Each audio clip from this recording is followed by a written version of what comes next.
Well, it was great seeing those images of our week together, wasn't it? And it's been a great week. Somewhat exhausting, but it's been a great week, and I've had a great time getting to know many new friends here. Now, it's only about 10 kilometers or so, not that far, and yet the journey dragged as they went along the road. They'd been along this stretch time without number, chatting about family, life in the village, hopes for the future. But not today. Not this time. The man turned to his wife and said, I just don't get it.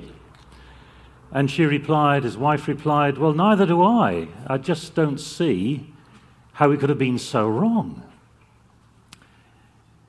Now, you might not have met this couple before, although the journey they're on is familiar to anybody who's read the New Testament. They're on the road to Emmaus. We find the story in Luke chapter 24. And the reason why you might not have met this couple before is that for most people, preachers, artists, it's always two men walking down the road, just bonding as they go. On the road to Emmaus, one of the fellows called Cleopas, and the other, his mate, who isn't named. But it seems to me that we probably have here, rather than two men, I think we might well have a married couple who are possibly mentioned in the Gospels. If you turn to John chapter 19 and verse 25, here we are at the crucifixion, and in John 19:25 it says, "Meanwhile, standing near the cross of Jesus were his mother and his mother's sister, Mary, the wife of Cleopas, and Mary Magdalene." Now, Cleopas is just a variation on Cleopas, the fellow named on the road to Emmaus. So, if these are indeed the same person, it might well be that on the road to Emmaus we have Cleopas and his wife Mary journeying to their home in that nearby village. Now, of course, we can't be dogmatic. But since I am speaking this evening, I have made an executive decision. It is Cleopas and Mary on their way home to the village of Emmaus. And then they meet him on the road. You know who, but they don't. Even though Luke tells us that it was Jesus himself, even though they've seen him before, even though Mary was at the cross, they don't know who he is. Although they don't know who he is, they seem to know everything about him. They tell us that he was a prophet, that he was executed on the word of the religious authorities, that all of this took place 3 days before, and yet they don't recognize him. They don't get it. And they still don't get it when this stranger that they met on the road does this. This is Luke 24, verse 27. "Then, beginning with Moses and all the prophets, he interpreted to them the things about himself in all the scriptures." He interpreted to them the things about himself in all the scriptures. I wonder what scriptures he turned to as he gave them that Bible study as they're walking down the road. It's tantalizing to consider what scriptures he might have mentioned. Now, there's an awful lot of scripture, as you know, and our time this evening is limited, so I thought I would take a look at one book in the New Testament in particular that I think might help us to understand a little bit about the major issue for Cleopas and Mary as they're walking down the road. And that is the issue of Jesus and Scripture, and the fact that Jesus is the point of all Scripture. And the reason I want to look at Matthew is that Matthew's Gospel kicks off by giving us a number of passages from the Old Testament which Matthew says Jesus fulfills. And when Matthew says that Jesus fulfills these Scriptures, this is Matthew's way of saying that Jesus is the point of all Scripture. So if you turn to the beginning of Matthew's Gospel, we're just going to leave Cleopas and Mary there just for a moment, but we'll be back to them. In Matthew chapter 1, verse 22 and 23. All this took place to fulfill what had been spoken by the Lord through the prophet. Look, the virgin shall conceive and bear a son, and they shall name him Emmanuel, which means God is with us. Then one other passage, this time from the next chapter, Matthew 2, verses 14 and 15. Then Joseph got up, took the child and his mother by night, and went to Egypt, and remained there until the death of Herod. This was to fulfill what had been spoken by the Lord through the prophet, out of Egypt I have called my son. Well, that's quite impressive, isn't it? How Jesus fulfills those scriptures. But have you ever followed up those passages that Matthew gives us from the Old Testament? Have you ever looked them up and seen them in the context where they're found in the Old Testament? And if you have, you will have discovered a potential problem in that most of the passages that Matthew refers to are not predictions. So how can it be said that Jesus fulfills these passages when most of them are actually not predictions?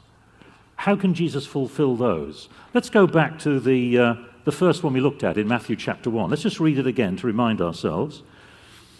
All this took place to fulfill what had been spoken by the Lord through the prophet. Look, the virgin shall conceive and bear a son, and they shall name him Emmanuel, which means God is with us. Matthew here is quoting the prophet Isaiah, Isaiah chapter 7. You go to that chapter, verse 14, and you discover that the prophet Isaiah is speaking to King Ahaz. King Ahaz of Israel. And King Ahaz has problems. He's surrounded by enemies. And so the prophet Isaiah goes to King Ahaz in order to encourage him not to put his trust in political alliances, but to trust in the Lord. And Ahaz needs a little bit of persuasion on that. And so Isaiah says to him, look, King Ahaz, the Lord himself will give you a sign. A young woman's going to give birth to a child. That child's going to be called Emmanuel, meaning God is with us. And in the lifetime of that child, King Ahaz, the Lord will save you from your enemies. That was in the 8th century BC. So how can Matthew say that Jesus fulfills that promise to Ahaz given in the 8th century? Again, let's have a look at Matthew 2, that passage again, Matthew 2, verse 14 and 15. Then Joseph got up, took the child and his mother by night, and went to Egypt, and remained there until the death of Herod. This was to fulfill what had been spoken by the Lord through the prophet, out of Egypt I have called my son. Matthew here is quoting the prophet Hosea. The prophet Hosea, chapter 11, at the beginning of Hosea, chapter 11. So we go to Hosea, chapter 11, and we discover that what Hosea is talking about is how God brought his son, that is Israel, how God brought the Israelites out of Egypt in the Exodus. So Hosea is not talking about Jesus, Joseph, and Mary. So how can Matthew say that Jesus fulfills a passage like that when Hosea is not giving a prediction but is referring to what happened in the past? Well, he can do it because he knows that not every fulfillment requires a prediction. Now, some fulfillments do require predictions. So for the faithful few who've been attending the Bible studies on Daniel in the big tent, in the morning with me. A passage like Daniel chapter 2, Nebuchadnezzar's dream of the head of gold, the chest of silver, the thighs and belly of brass, the legs of iron, feet of iron and clay. And then the stone comes flying through the air, demolishes that image and grows and fills the world. Well, that's a fulfillment of a prediction, certainly, yes. But many fulfillments do not require predictions. For example, you might say, I hope you wouldn't, but you might say, our pastor was dismissed from his position because he did not fulfill his duties. Or I might say that in the recent rugby union test series between Australia and England, Australia did not fulfill its potential. Not much prophecy there, let me tell you. A few months ago, my wife and I celebrated our 40th wedding anniversary. And I realize it's difficult to think that just looking at me, but it's been 40 years. And on the morning of our 40th wedding anniversary, I turned to my wife and I said, "You know, my love, living with you has been so fulfilling." Now, she did not squeeze my hand and say, "Oh, Lawrence, I know just what you mean. I've always loved prophecy." No.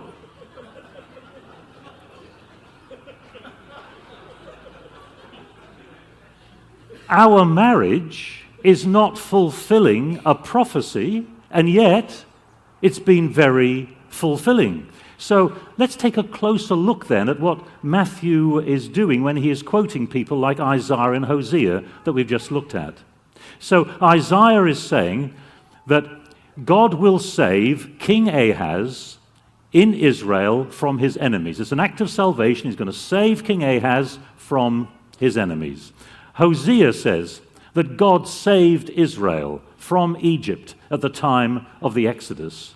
And Matthew says that Jesus fulfills those passages written by Isaiah and Hosea. Now, how is that? Well, Matthew uses a word, as we've been looking, he talks about fulfilling, fulfills. This is a Greek translation of a well-known Hebrew word. And when the Hebrew Old Testament was translated into Greek, they used the same word that Matthew is using. So let me just go to a couple of other passages in the Old Testament. If you go to Isaiah chapter 6 and verse 1. Isaiah 6 and verse 1, we have here the same word that Matthew is using. "In the year that King Uzziah died, I saw the Lord sitting on a throne, high and lofty, and the hem of his robe filled the temple." So here this word is talking about the hem of God's robe in this image, the imagery of this vision which Isaiah has. The Lord is so magnificent that simply the hem of his robe fills the space of the temple. That's the same word that Matthew uses. And then another passage, this time from Numbers chapter 6. We looked at this chapter when we were looking at Samson the other night. Numbers 6, verse 13. "This is the law for the Nazarites, when the time of their consecration has been completed," or when the time of their consecration has been fulfilled. It's the same word. "They shall be brought to the entrance of the tent of meeting." So then, this word that Matthew uses is used to describe the filling of space, like the hem of God's robe, filling the space of the temple, just filling that space full. It's also a word to talk about the filling up of time. So the time of the Nazarite vow, when it's completed, when it's filled full. Same word. And Matthew says that Jesus fulfills Isaiah's words because Jesus fills those words full of new meaning. That's what Matthew meant. Isaiah's message of salvation to King Ahaz, given in the 8th century, has now been filled full of new meaning because of what Jesus has done. So in the time of Ahaz, a woman was going to give birth to a child called Emmanuel. Emmanuel, meaning God with us. In the lifetime of that child, the Lord would save Israel and Ahaz. And now Jesus fills that full of new meaning. This time, not just a young woman, but this time a virgin will give birth. This time, not just a child called Emmanuel, meaning God with us, but this time a child who quite literally is God with us. This time, not simply salvation from Israel's enemies, but this time salvation for the world from their sin. So Isaiah's words are being filled full to overflowing with new meaning and new significance. And the same with Hosea too. Just as Israel in the Old Testament was God's son, and God brought his son Israel out of Egypt at the time of the Exodus, so now Jesus, the true, the real, the utter Son of God, is being brought out of Egypt. Now, if the exodus of Israel from Egypt was the supreme example of God's salvation in the Old Testament, imagine what God is going to achieve by bringing his real, utter, true Son out of Egypt. So Jesus fulfills those prophetic words by filling them full of new meaning. Jesus fills the Scripture full of new meaning because Jesus is the point of all Scripture. Now, some think of fulfillment a little bit like throwing a stone. You pick up a stone, you throw it, it flies through the air, it hits the target. Prediction, fulfillment. Now, as I've said, places like Daniel 2, yes, that's how it works. But many times it doesn't work that way. Because Jesus is the fulfillment of all Scripture. Fulfillment in Jesus is less like a stone flying through the air. It's more like a bird flying through the air. Not a crow either, dead, straight, wing beats, regular. No, fulfillment in Jesus is more like a swallow flying. Have you seen a swallow flying? Dipping, diving, soaring, tumbling through the air, delighting in improvisations. And talking of improvisations, we could say that fulfillment in Jesus is rather like a master musician playing variations on an old tune. So when Matthew tells us that Jesus fulfills these Old Testament passages, it's like saying that what Jesus does is to take the beautiful, austere, plain chant of the Old Testament, and he starts playing jazz saxophone improvisations. Plain chant with jazz saxophone improvisations. It's a new experience filled full of new meaning. So Jesus takes the music of the Old Testament and he fills it full of the gospel, variations on a gospel theme. And Cleopas and Mary, let's come back to our friends Cleopas and Mary. They've just about got that when they reach their home in Emmaus, having had this Bible study with Jesus along the road. And this stranger that they've met on the road, the stranger who's been giving them this Bible study, more or less has a wave and said, "Nice to meet you," and he's going on down the road, but no, they've got to invite him in. So they invite him in to spend have an evening meal with them, and that Bible study continues. And they've almost got it. They've almost got it when they take a break for that evening meal. And then this fellow that they've met on the road that they invited in just takes over and acts like the host. He takes the bread. He blesses it. In blessing it, he uses exactly the same words he used when he blessed the bread at the Last Supper.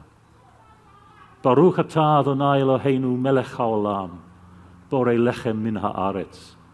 Blessed are you, O Lord our God, King of the universe, maker of bread from the earth. He breaks the bread. He hands it to them. They see the wounds in his hands. And then they get it. They get it. At last they get it. And then they hear it. They hear the saxophone playing, soaring through the plain chant that they've heard all their lives.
Did you hear the saxophone weaving its way up and through the plain chant, creating something new, something beautiful, something that wasn't there before, dipping, weaving, cavorting its way through, giving us a new creation, taking the grandeur of the original and giving us something new to think about.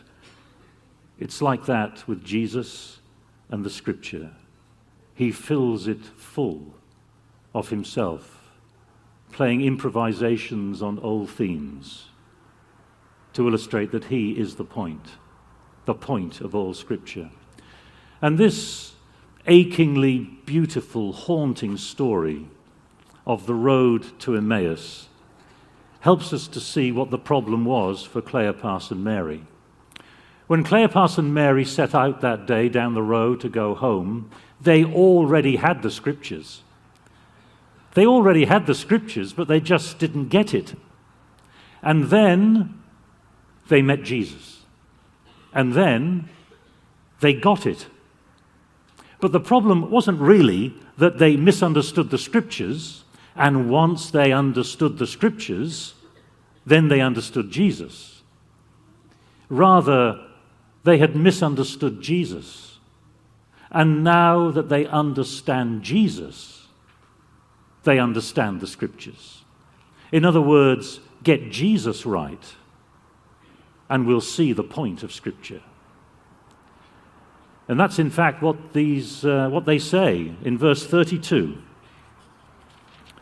They say, as they're looking back on this experience, they said to each other, "Were not our hearts burning within us while he was talking to us on the road, while he was opening the Scriptures to us?" While he was opening the Scriptures to us. Because Jesus is the point of all Scripture. Now, obviously, Jesus is the point of the New Testament, In the New Testament, Jesus is mentioned 992 times. Christ is mentioned 468 times. Jesus Christ 138 times. Take him away and there'd be nothing left. But on the road to Emmaus, Cleopas and Mary also learn that Jesus is the point of the Old Testament too, because he is the point of all Scripture. Take him away and there'd be nothing left. The tragedy is that sometimes, of course, we do take him away. And we fill the gap by fiddling with fundamental beliefs, the idolatry of abstract theology, 19th century culturally conditioned plain chant. Would any of those make you run 10 kilometers from Emmaus all the way back to Jerusalem to gasp, "He is risen indeed"? Well, Cleopas and Mary did it in an Olympic qualifying time as well, because now they got it. Now they got the point. They got the point that Jesus is the point, that Jesus is the point of all Scripture. And if Jesus is the point of all Scripture, then he must be the point of living too. Cleopas and Mary finally got that. I pray that we do too.